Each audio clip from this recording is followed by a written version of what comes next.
आज सुन रहे हैं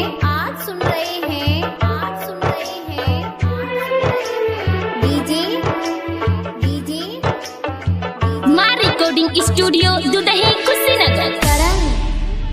करण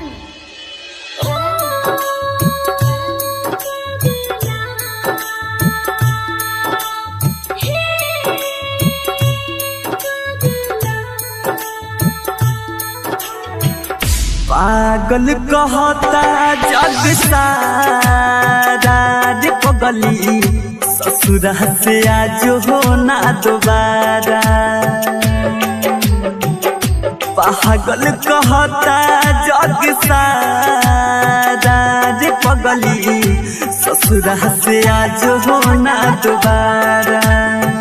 आप सुन रहे हैं एजी एंटरटेनमेंट की धमाकेदार प्रस्तुति।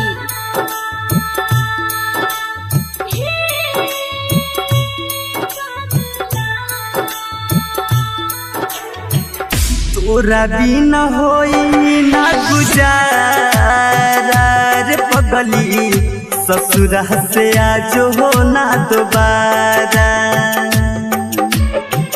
पागल कहता जग सारा रे पगली, ससुरा से आज हो ना दोबारा।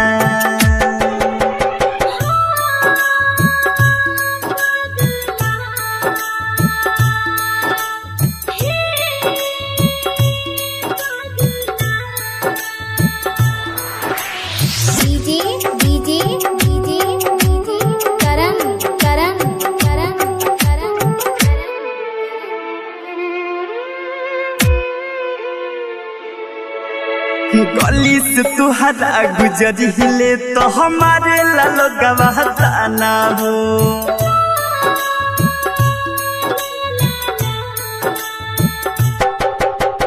गली से तुहरा गुजरिले तो हमारे लालो गवाहता ना हो।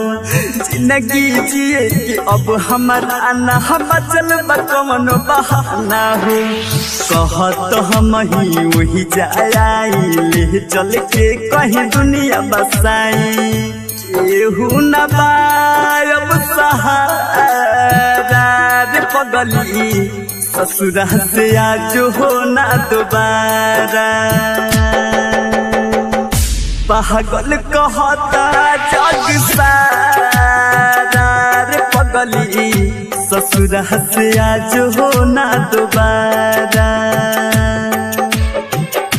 पागल कहता जग सारा रे पगली, ससुरा से आज हो ना दोबारा।